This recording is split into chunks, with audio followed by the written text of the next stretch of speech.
Okay, so here we are with a pretty exciting, possibility that Ayaka may be getting a buff soon, which, she, for her time, let's be honest, she was a very beloved character.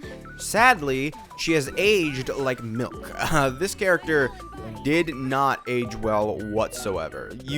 I don't think there's a single person that can argue that this character aged well, because what ended up happening is Cryo was super crazy. Freezable enemies were decently on, the Abyss, right? They were not rare, and you'd be able to easily, have a full freeze team, Kokomi perma-freezing everything, and it would be really, really strong. But the problem is that this team stayed stagnant after 3.0 until Fiorina's drop, which didn't really help that much because at that point we had started experiencing Fontaine power creep, which really accelerated the overall DPS you needed to do because, Fontaine power creep was meant to beat Hyper Bloom, basically, is what happened. So, yeah, this character definitely deserved a nice little revive at some point, and I think we're about to see it, honestly. And unlike other Cryo DPSs, this character wasn't really able to run on melt, mostly because she really has a lot of hits that you don't melt on,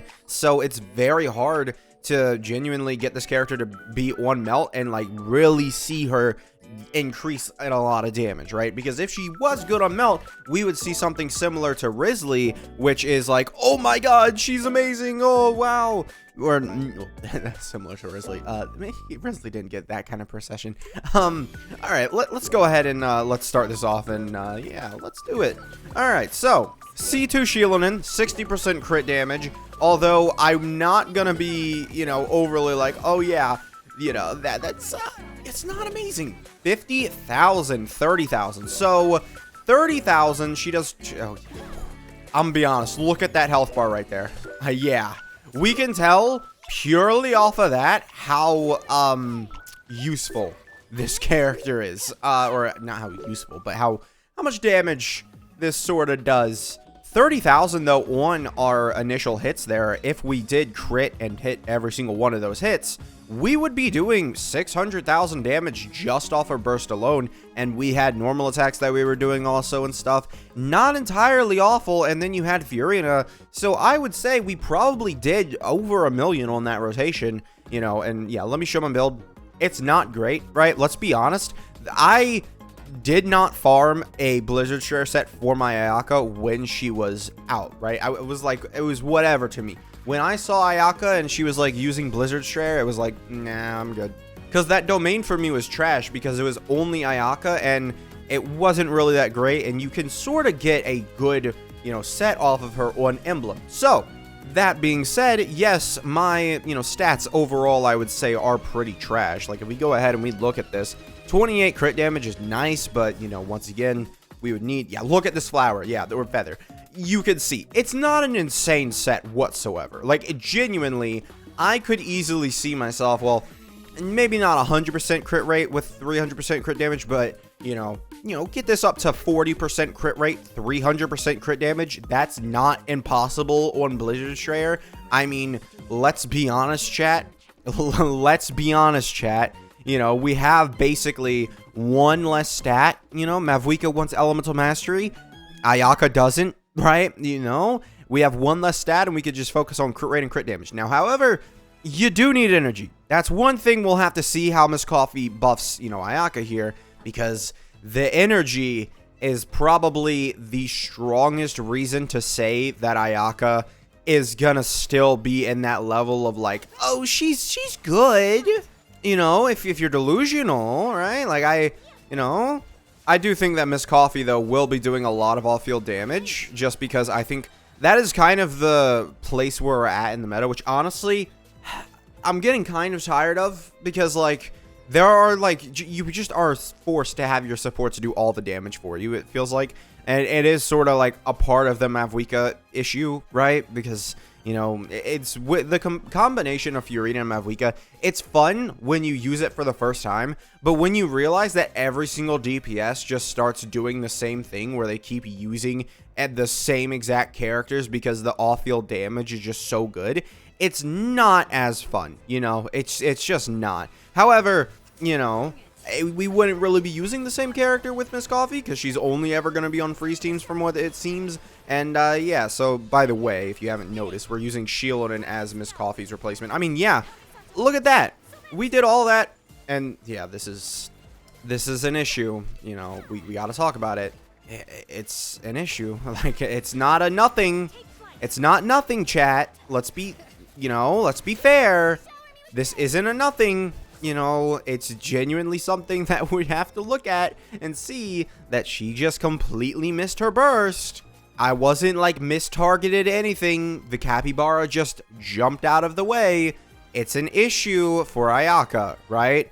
So does that come back? We'll see, because then if it does come back, we're going to see basically Ayaka being really good when it comes to, you know, smaller enemies, right? Because when you freeze them, they will stay still, right? So, you know, if you have like, I don't know, well, you wouldn't have grouping on this team anymore because you have Miss Coffee, right? So it's tough. It really is tough because I want to be like super happy about Ayaka, right? But at the same time, it's kind of hard. All right, we're going to start here. Shouldn't be that bad. Let's just go ahead and do all this. Come on. Yes, sir. And another 70. Come on. Hit him, actually. So 60,000 and 32,000. All right, yeah, thanks.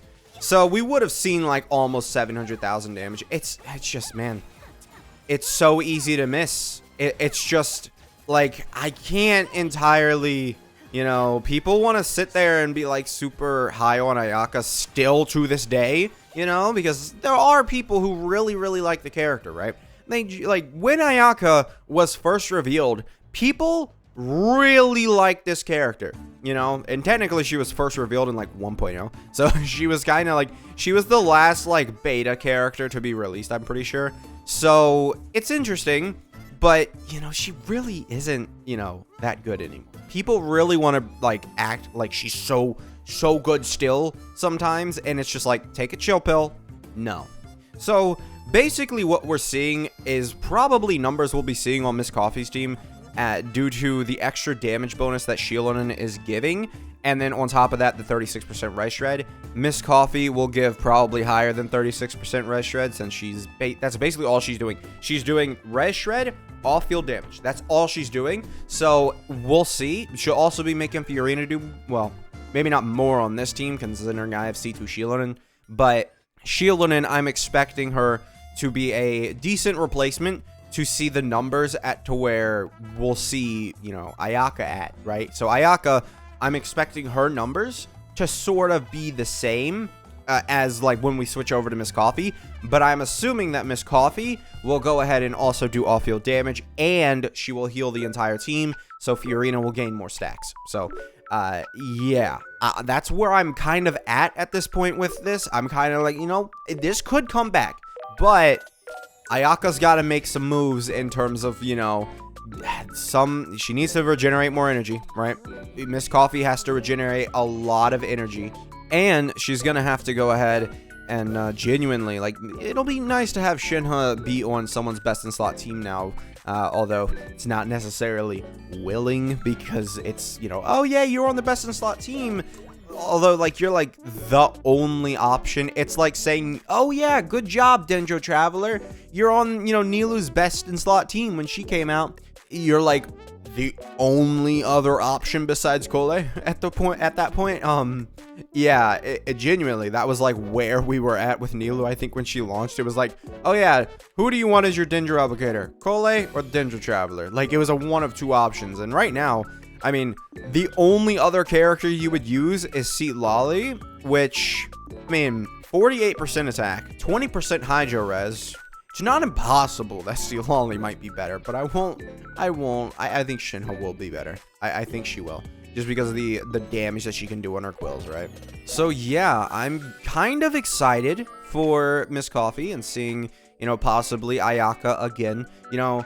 And let's be real, if you were playing during COVID, you know that, like, you know Ayaka probably is sitting on your account, because we all remember that banner, don't we? That, like, how long was that banner? How long? I don't think it was actually that long. I really do not think it was that long. But it was a very good time for Genshin. Weirdly, it was a weirdly good time for Genshin because what they allowed you to do is get like a whole bunch of summons just for like logging in on the game. Yeah, her banner lasted over a month. Yeah, it went from 4/19 or April 19th to you know, May 30th. Oh, so almost, you know, like a month and a half is how long it lasted or something. Yeah. Okay. So, you know, we all remember the Ayaka banner, right? Like, I got her weapon and her because her banner was just that long. Basically, 2 character banners is how long Ayaka's banner was. So, yeah, it was very interesting. I really do, you know, that was a nice little nostalgia trip, honestly, for, like, giving Ayaka another video. Because wait, hold on. Let's go ahead. I want to see. Just gonna quickly. Oh my god, my Skirk video is doing fantastic. Okay. Thank you guys. All right, so let's go ahead and see. I'm gonna type in Ayaka. All right, Chad, are we ready to see when the last time I made an Ayaka video is? Okay, well hold on. Hold on. Last time I made it in March 12th. Okay. So I unlocked Ayaka's full potential, is what I said. Yeah, it's not awful. You know, April 12th, almost a whole year. Or, I mean, almost a whole year as in, like, a little bit over a year. So, yeah, not bad. You know, then I did also do the cryo character video, which was sort of, you know, things happen, you know. Because Freeze, to me, was a really, like, we'll see how good Miss Coffee is. She has to be doing a lot of off-field damage. I'm going to keep saying that until she releases, because if she doesn't do a lot of off-field damage, we're kind of in a pickle for it. I think she will still be better because, you know, take a C0R1 Shieldon, right? 65% damage bonus and 36% Rise Shred. I don't think that that's going to be worse, or I don't think that's going to be better than a specialized support who is res shredding, healing, and doing off-field damage. There is no way that that is better, because if it is, it's sad. If it is, it's sad. So yeah, thank you guys for watching. Make sure to subscribe, and I will see you guys next time. Bye.